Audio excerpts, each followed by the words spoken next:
Patagones es una de las 4 fundaciones que se hacen en Patagonia, ¿sí? Es la que está más al norte y se funda ya por 1779, en esa época por orden del rey de España, Carlos III, y era una especie de isla, ¿sí? La población más cercana prácticamente estaba acá sobre el río Salado, muy cerca de Buenos Aires. Podría decirse que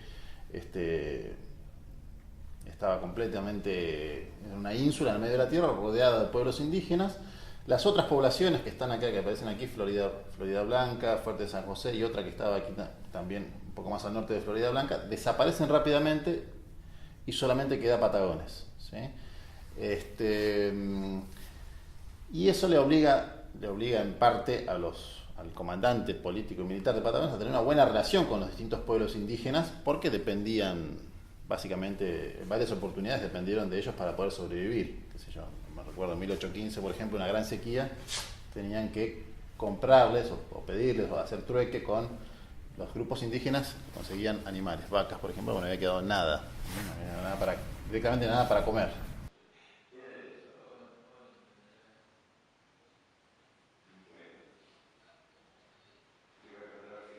Si uno mirara el planeta en esos momentos, mirara en el paralelo de Patagones, no encontraría ninguna otra población establecida. Y el lugar, la población blanca más austral del planeta. Y entonces, en esa condición, que era percibida por esta gente, establecían vínculos especiales. Por ejemplo, este vínculo con los indios, que era un vínculo de mutuo acuerdos y de conveniencias y de arreglos, a veces hasta de parentescos, de padrinazgos, pero no estaban a salvo de que algún cacique de otra tribu un día apareciera y se llevara a lo mejor el ganado de 4 o 5 estancias. Y salían los hombres, se preparaban y no tocaban la aldea, el pueblo era intocable para los indios, ¿no? Pero los dejaban sin una vaca, así que a salir a correr de nuevo a esa partida de indios para recuperar el ganado, y a veces se recuperaba, pero muchas veces venía alguno lanceado, a veces venía uno muerto. Es decir, si además pensamos que en la calle había también, era un lugar donde mandaban los presos deportados, presos que en Buenos Aires eran condenados y cumplían sus condenas en Patagones, y que deambulaban libres por la calle, porque el propio pueblo era una cárcel, ¿no? Una cárcel de puertas abiertas, porque de un lado estaba el río, el mar, y del otro lado los indios. Los indios permitían solamente entrar y salir por el río, por el mar. Entonces, esta cuestión, en 1815 había habido del 12 al 14, cuando Patagones es el último punto de la actual República Argentina, donde flamea la bandera española, que cae inclusive después que Montevideo, que cae en junio del 14 y Patagones cae en diciembre de 1814, y después de castigo le toca a un comandante que hace tierra arrasada del pueblo, donde le sucede una sublevación de presidiarios acompañados con soldados, y los hombres tienen que escapar al monte para defender la honra de sus mujeres, y que tienen que retomar el gobierno de las cosas no por un auxilio de Buenos Aires, sino por su propio poder, por su propio coraje, y pasaban estas cosas. Entonces estaban acostumbrados a tutearse con la violencia, digamos, ¿no? ¿Cómo era? Básicamente es una instalación militar. La entrada estaba en este sector, que daba a lo que hoy es la Plaza 7 de Marzo, se entraba la entrada principal, y uno llegaba y se encontraba con la comandancia. Allí vivía el hombre más poderoso, digamos, de la Patagonia, que en ese momento, ahí vemos representada una escena donde está el comandante parlamentando con algún jefe indígena, con algún cacique, y tiene a un costadito una figura que parece un gaucho, que es un lenguaraz. Siempre en estas negociaciones, estas charlas, siempre se utilizaba un lenguaraz, un traductor, digamos, un traductor. Patagones en esa época no era mucho más que una aldea, ¿sí? Pensemos que estaba este fuerte en la parte más alta de la margen norte del Río Negro, y donde termina el fuerte, en estos murallones, en la parte sur, de ahí hasta el río, se extendía lo que era la aldea de Patagones, que era un caserío. Hay distintos viajeros que la describen, Darwin, d'Orbigny, en fin. Era una aldea que, a pesar de su pequeño tamaño y su aislamiento, era muy cosmopolita. Distintos barcos de todo el mundo llegaban aquí, africanos, me estoy olvidando, ¿sí? Seguro, sin ninguna duda, distintos dialectos africanos se escuchaban en esta zona.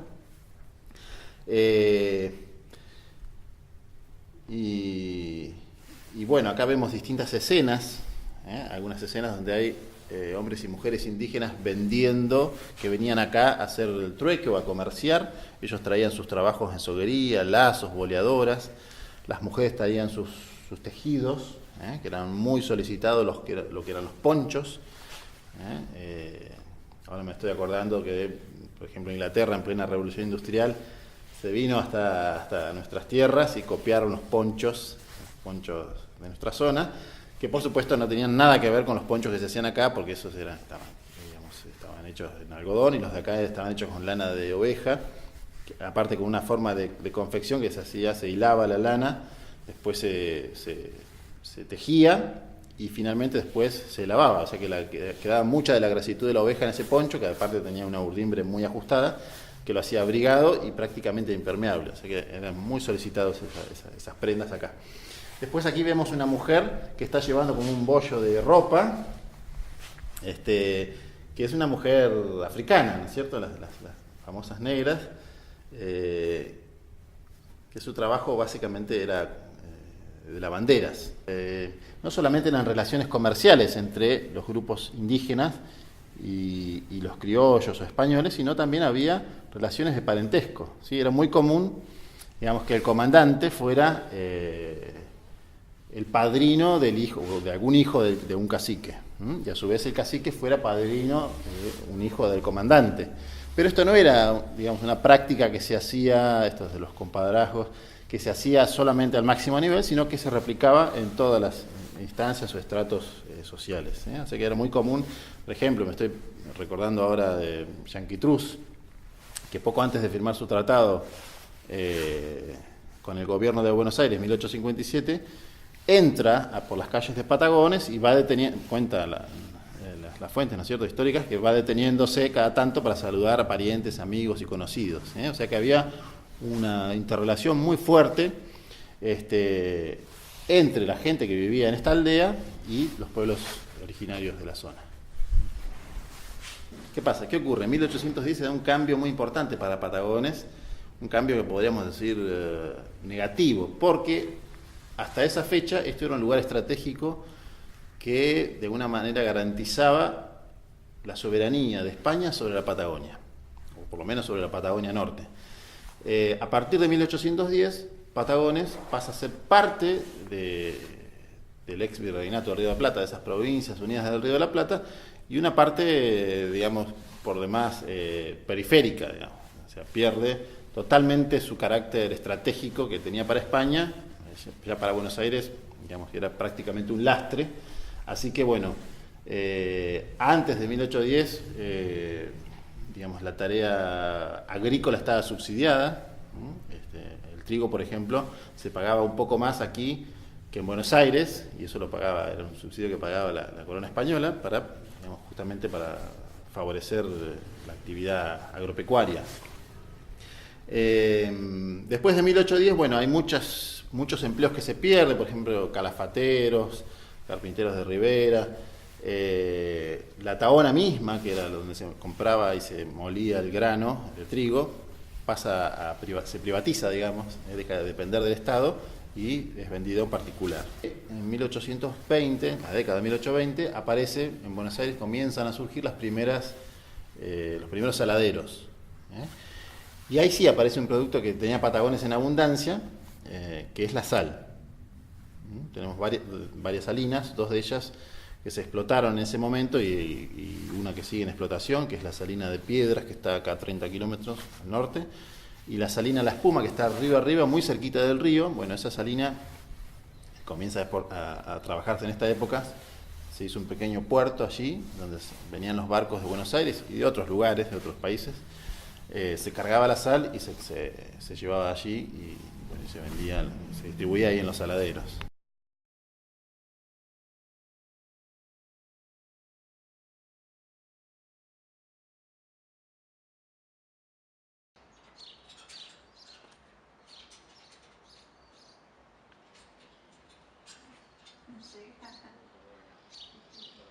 Ahí vas a tener la visión que seguro han tenido Muster, Torbigny, todos los viajeros que vinieron acá, sin ninguna duda subieron a la torre a ver el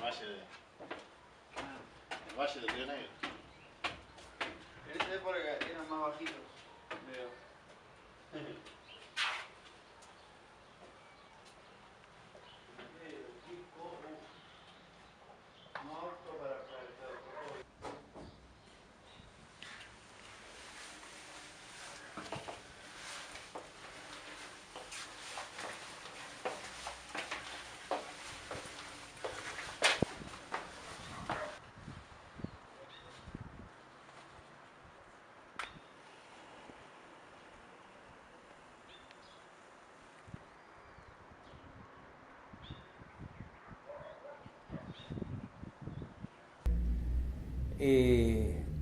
Pensábamos, ¿no?, que era llamativo que los vecinos supieron con muchos meses de anticipación que iba a haber una invasión.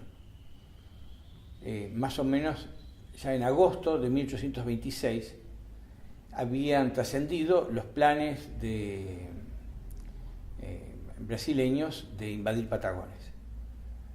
En buena parte, digamos, uno dice, uy, ¿cómo llegaban a enterarse? Porque hasta acá. En rigor fue una noticia filtrada a propósito por el alto mando brasileño, y creo que esto fue descubierto, fue visto inteligentemente por el alto mando de las Provincias Unidas del Río de la Plata, que así nos llamábamos. Se dio cuenta que era una operación en realidad, y que lo que estaba buscando era que, entre otras cosas, era que se diversificaran las fuerzas, es decir, que se distrajeran fuerzas terrestres del frente norte y que se trasladaran aquí a Patagones, en vistas de una hipotética posible invasión. Así que quiero decir que desde muy temprano en la gente comenzó a cundir esta cosa. Y no era una invasión cualquiera, porque era una invasión de sentirse en un estado de indefensión absoluta. ¿Quién iba a venir a socorrerlos si estábamos entre 7 y 10 días de navegación de Buenos Aires? Cuando llegaran acá, ya los brasileños habrían terminado, completado su faena, y nada quedaría de Patagones. Ningún auxilio podría llegar a tiempo. Entonces quiero decir que lo llamativo, y este es el primer punto que nosotros decíamos, pero ¿cómo?, es que no hayan pedido la evacuación, aunque sea de las familias, ante ese rigor, ante ese riesgo, tan inminente, tan serio, y además porque había una cantidad de aprestamientos bélicos que daba a entender de que no era una broma. De hecho, el debut de Juan Manuel de Rosas en política institucional se produce ahí en estos momentos, justamente porque es enviado por el gobierno de Martín Rodríguez en 1826, ya a mediados del 26, es enviado a las tolderías a pactar las paces y a preparar políticamente las relaciones con los indios. Lo que se temía es que se sabía de que el Brasil podría establecerse en la Bahía Blanca o en el Carmen, y el miedo que se tenía es que desde allí ellos pudieran sublevar a los indios. Volviendo a esto, también siguiendo este terreno de las casualidades, hilando la micro con la macro, y vamos a decirlo al costado porque tiene que figurar. Este es Juan Manuel de Rosas, que de alguna manera prepara esta paz que también guarece a Patagones. Fue Juan Manuel de Rosas porque los caciques de la zona dejaron vivo a su padre en 1783, luego que una expedición desde acá, desde el fuerte, hiciera una degollina de indios, y cacique Calpisquis le perdonó la vida entre varios oficiales, entre otros, al quien iba a ser el padre Juan Manuel de Rosas, ¿no? Acá se dice. Bueno, así que es lo local, pero todo muy ligado con lo nacional, aunque sea tan micro. Pero bueno, volviendo a esta cuestión, decía, nos damos una idea que es una aldea muy alejada, pero que tiene vínculos, contactos, noticias, y se habla de una guerra y se habla de una invasión a la Bahía Blanca o al Río Negro. Por supuesto que se va potenciando el Río Negro cuando cada vez se consolida más como puerto corsario. Es decir, cerrado el puerto de Buenos Aires, no le cabía a las Provincias Unidas otro puerto en lo inmediato que fuera el de Patagones.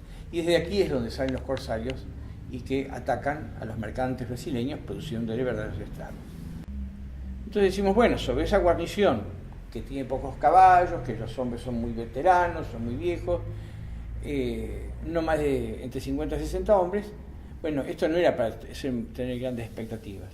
Por eso digo que hay una primera cuestión de esta población y es la idea de quedarse. Y que uno supone que esto ha sido algo que ha sido el fermento de todos esos meses, esas discusiones en esos hogares, si quedarse o irse. ¿Qué hacer? ¿Qué hacemos? ¿Nos vamos? ¿Nos quedamos? ¿Por qué? Bueno, era tan poco lo que se tenía, pero era lo único que se tenía, ¿no? Eso poco era mucho cuando eras todo, digamos, ¿no?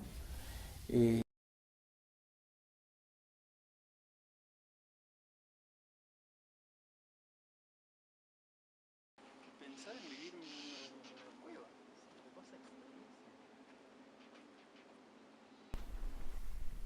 Entonces, esto sería una habitación. Mirá qué locura.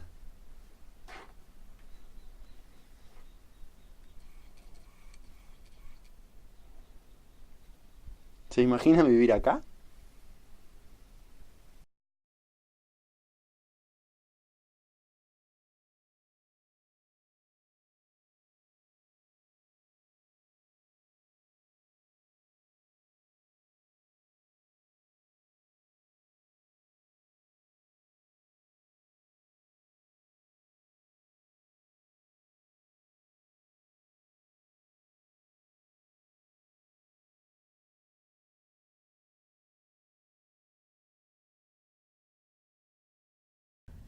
Bueno, acá se habla mucho, por ejemplo, del vaquiano Molina, José Luis Molina,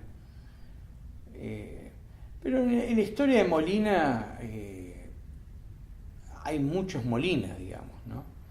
Es un arquetípico de estos tipos de frontera. Es el tipo que, un vaquiano del ejército, es el tipo cuyo oficio es que conocen el paisaje, que hablan el Gununaquiune, porque, o sea, lengua mapuche, que es ya a esa altura como una especie de lengua franca, que es conocida en todas las tolderías, sean o no sean mapuche, que está casado con la hija de un cacique, y que entra y sale, ¿no? Entre dos mundos, digamos, ¿no?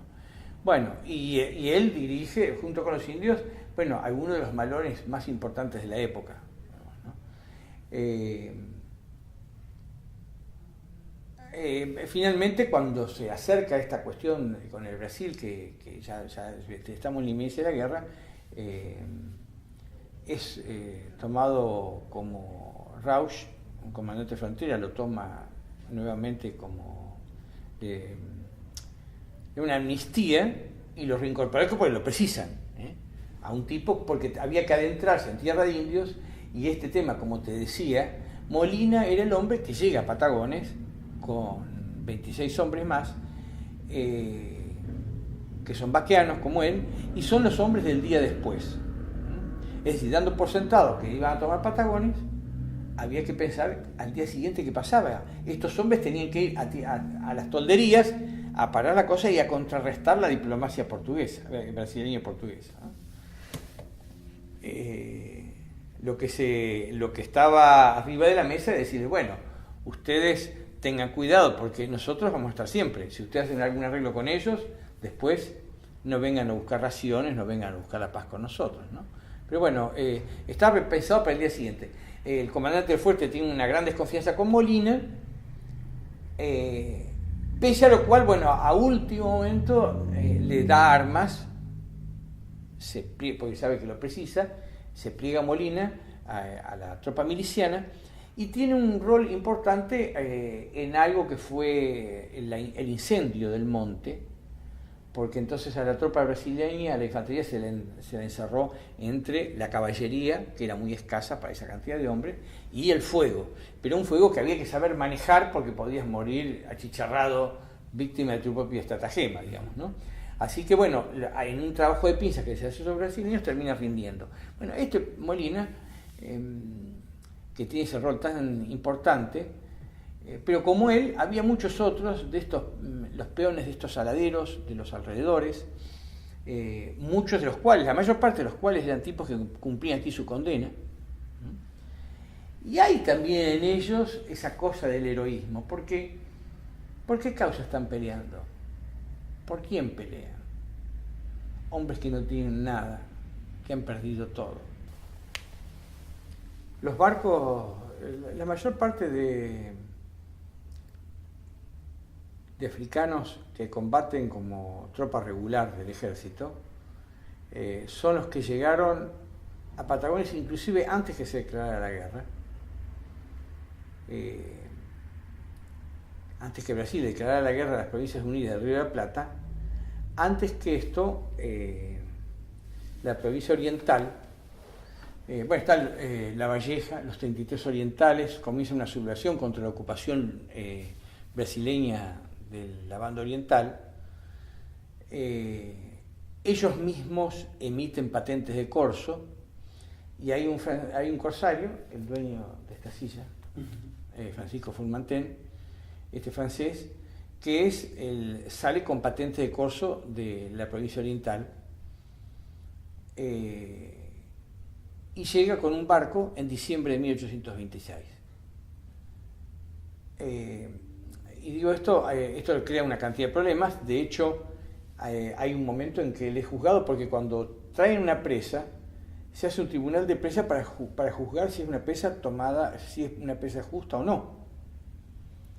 No cualquier barco pueden traer, y de hecho, él tiene orden de que se le confisquen todos sus bienes. ¿Por qué? Porque no hay una declaración de guerra formal. Bueno, pero es un corsario de la provincia oriental. Bueno, pero esto acá hay todas unas idas y vueltas, ¿no? Y en un momento el comandante le dice, mire, tiene más fuerzas, yo no sé si tengo fuerza suficiente como para poder derrotar a los hombres de Fourmantin, los que tiene adentro de su barco. Esto nos da una idea de lo que era el estado de la guarnición. Es decir, venía ese barco y en realidad el comandante le daban la orden de sacarle los bienes a este corsario estaba armado hasta adentro, no tenía cómo sacárselo, ¿no es cierto? Bueno, pero digo, acá viene, este es el barco que trae la cantidad de africanos más importante, que es Santi Diligenti, este barco negrero, tomado por Fourmantin, que trae alrededor de 360 personas, entre hombres y mujeres. 100 de esas personas, los que estaban en mejores condiciones, los hombres más fuertes, son destinados a la infantería. Y se arma, que no existía, había una caballería nada más. Se arma la infantería. Estos son jóvenes más o menos entre 15 y 19 años. Entre 13 y 19 años.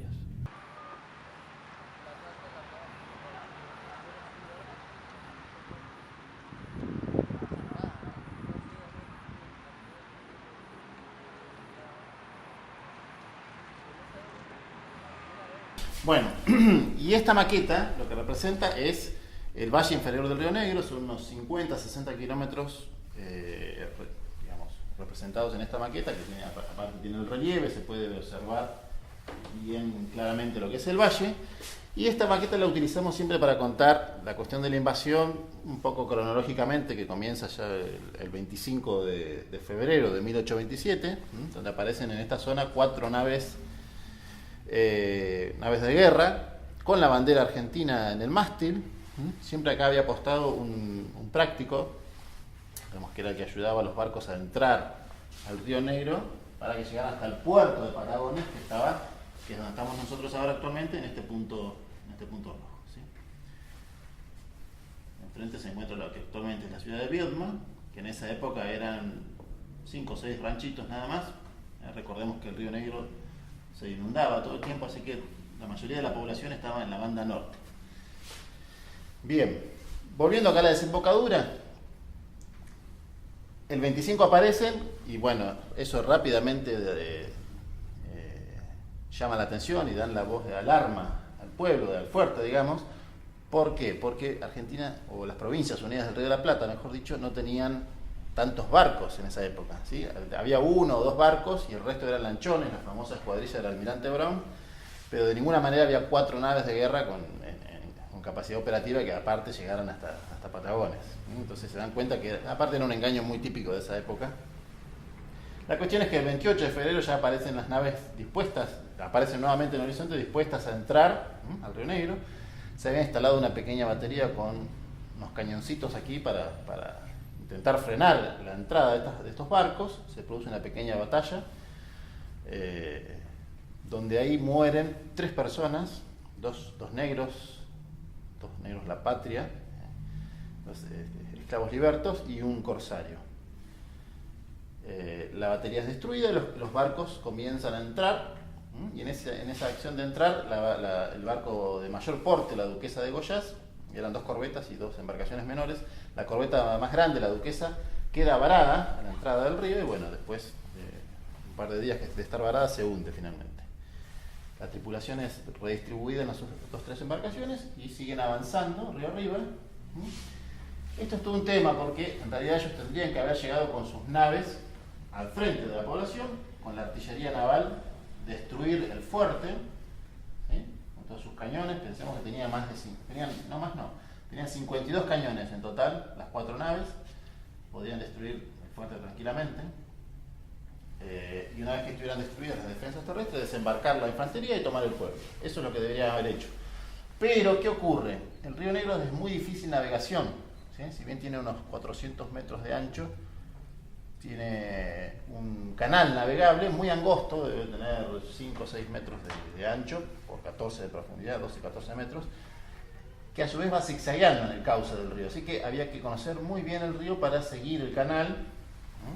Y bueno, cuando se salían de ese canal, quedaban encallados. Así que entran el 28 de febrero, 6 de marzo, una semana después casi, están a mitad de camino recién, en este punto.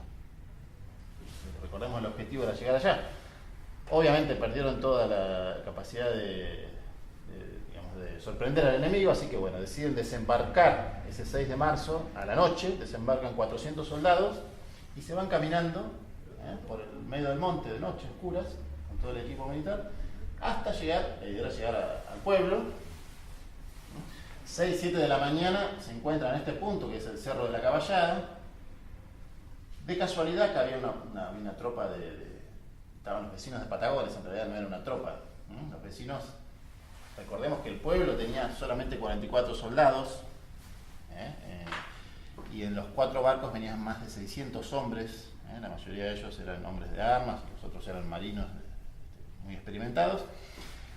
La cuestión es que esto es un poco, acá me estoy adelantando aquí de la cuestión, esto es un poco lo que llama tanto la atención a las personas que nos visitan, es la diferencia de fuerzas. 44 soldados contra 600 y bueno, esto era una derrota segura. Sin embargo, el pueblo sale victorioso. ¿Y quiénes estaban acá? Eran los vecinos que estaban en este punto, que tenían un arma, un caballo, hicieron un grupo de un pequeño regimiento de caballería, muy improvisado.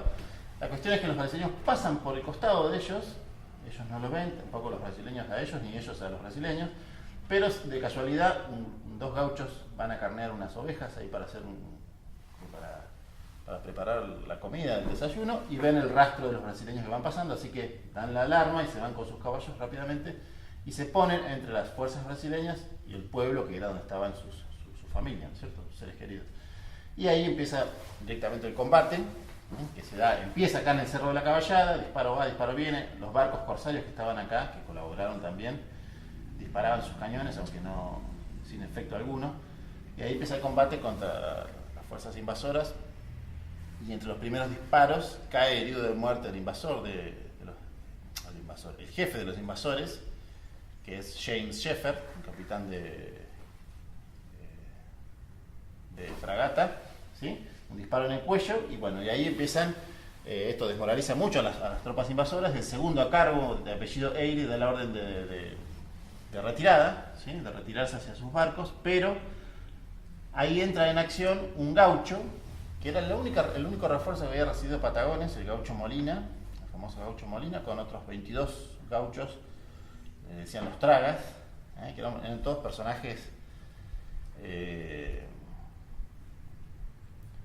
unos personajes de dos mundos, digamos, porque estaban habituados, podían vivir en la toldería, sabían hablar el mapudungún, y también vivían en las estancias, o sea que eran, para el comandante era gente de poco fiar, pero ellos son los únicos que aparecen desde el norte y ayudan, digamos, tienen una participación decisiva, porque ¿qué hace cuando los brasileños buscan llegar hasta el río en busca de sus barcos? El gaucho Molina comienza a prender fuego junto con sus hombres toda la orilla del río, el monte que estaba a orillitas del río lo empiezan a prender y el fuego les corta la retirada, es decir, los brasileños no pueden llegar hasta el río y no solamente les corta la retirada, sino que se produce un muro de fuego y los obliga a internarse, escapando del fuego, internarse cada vez más en el monte, así que por un lado los corría el fuego y por otro lado la caballería acá de vecinos maragatos que los seguían persiguiendo, les disparaban, hasta que al atardecer de ese 7 de marzo se rinden más o menos en este punto las fuerzas invasoras terrestres. Una vez que se rinden, los llevan hasta acá a tomar agua, estaban muy cansados, exhaustos, pensemos que habían caminado toda la noche, son 18 kilómetros más o menos desde aquí hasta el pueblo, y bueno, caminar, combatir y finalmente muy cansados. Una vez que se rinden las fuerzas de tierra, quedaba tomar los barcos en que habían llegado estos brasileños que habían quedado desparramados, por decirlo de alguna manera, en el río. Entonces los corsarios se van río abajo y uno a uno los van tomando. El último en ser tomado, tenemos allí una pintura que representa un poco esa escena,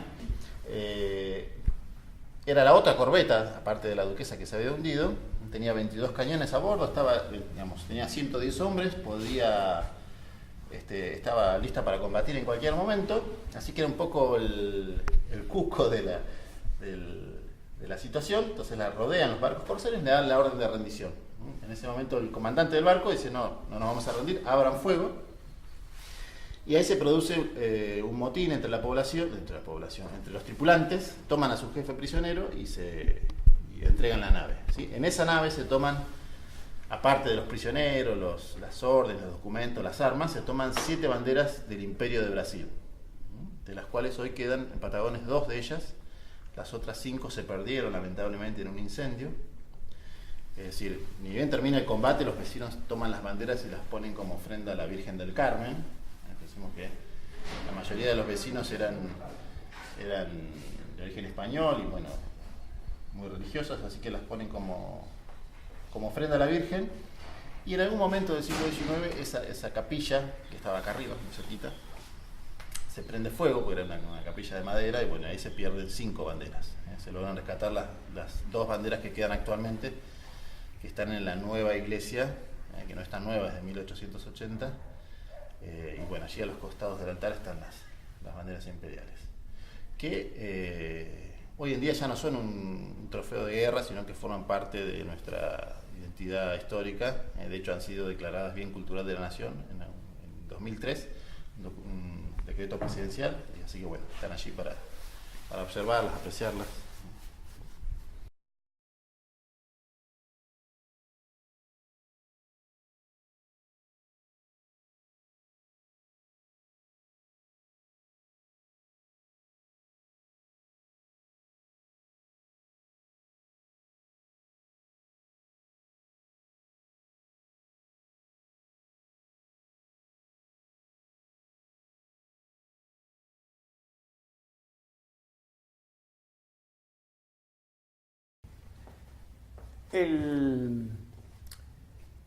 La idea, pensamos con este colega que hablar de 2.000 brasileños invasores, potenciales lo que se decía, y pensamos en una aldea de 800 habitantes, es como si nos dijeran que hoy van a venir 90.000 brasileños a invadirnos.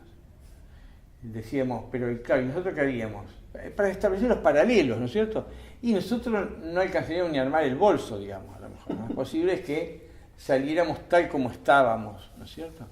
Y entonces, claro, la tentación es sentirse un cretino, ¿no es cierto? Y dice, pero ¿cómo? Aquellos hombres... Pero claro, inmediatamente lo que a uno le da un rechazo es este discurso remanido, ¿no es cierto?, de una exacerbación del pasado y una minimización del presente, como si no fuéramos capaces de gestas, como si no fuéramos capaces de heroísmo, digamos, ¿no? Y eso del heroísmo es una cosa que quedó allá atrás de aquellos hombres y estos hombres ya no, digamos, ¿no? Bueno. Y creíamos que no, que en realidad lo que pensábamos es que no eran unos gentes comunes y corrientes viviendo una vida normal, como podemos decir hoy nosotros, asustados solamente por si roban un lugar más o un lugar menos.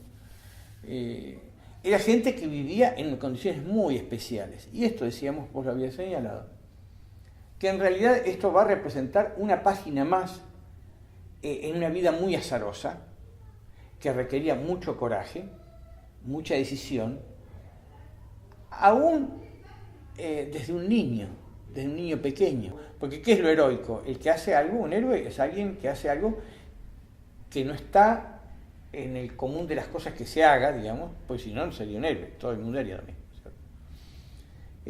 Pero hay muchos, pero también nosotros por ahí tenemos una visión un poco bélica del heroísmo, digamos, ¿no?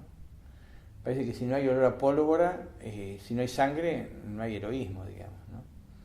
Emma Nossi, la fundadora del museo, decía que ella hubiera preferido 1000 veces estar un día tiroteándose con los brasileños y no toda una vida peleándole al monte, a la sequía, a la langosta, a las cosechas fracasadas, al hambre, verdadero hambre, que uno conoce la vida cotidiana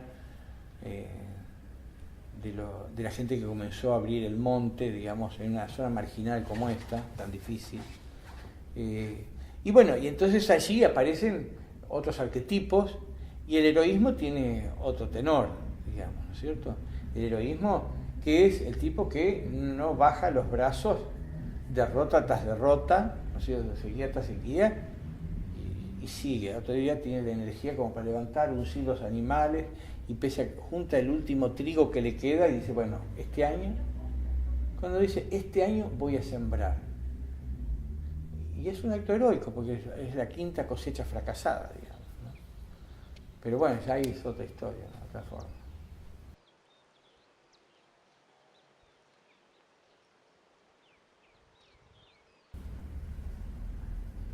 Hoy, por un concepto que se tiene de lo histórico, esta historia de los pequeños acontecimientos y los aspectos bélicos no tienen en las currículas el peso que tenían en el pasado, por suerte. A mí nunca me gustaba, estaba en la escuela, tener que ver cuántos hombres, con cuántas mulas cruzaban la cordillera, cuántos soldados llevaban, nunca pude saber esas cosas, ¿no? Cuántos intervenían, cuántos españoles intervinieron en Ituzaingó, o cuántos criollos, bueno. Pero cuando yo era chico esto se veía, ¿no? Y cuando estas cosas, estos combates, estas batallas ocupaban un rol importante en las currículas, en las fechas y en los libros, en los manuales de texto, digamos, este combate nunca aparecía, digamos, esta condición nunca aparecía, lo de Patagonia.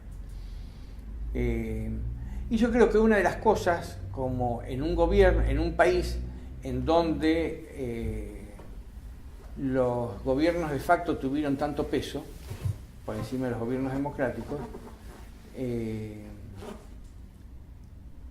digamos que no han sido simpáticas las gestas populares, digamos. Es preferible, porque todo esto huele a indisciplina, a cosa, autodeterminación de la gente. Siempre se ha preferido la cuestión orgánica, la que son fuerzas regulares con mandos claros y concretos que hacen lo que tienen que hacer, digamos, ¿no? Así que, como digo, que el protagonismo a veces de los anónimos, de los desconocidos, no es algo que resulte simpático.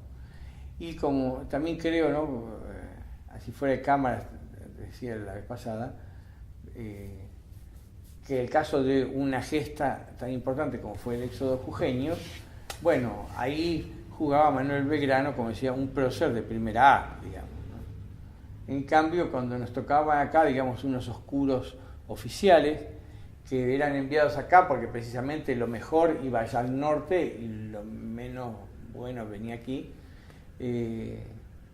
no tenía posibilidad esta gesta de figurar en un lugar más destacado, digamos, ¿no?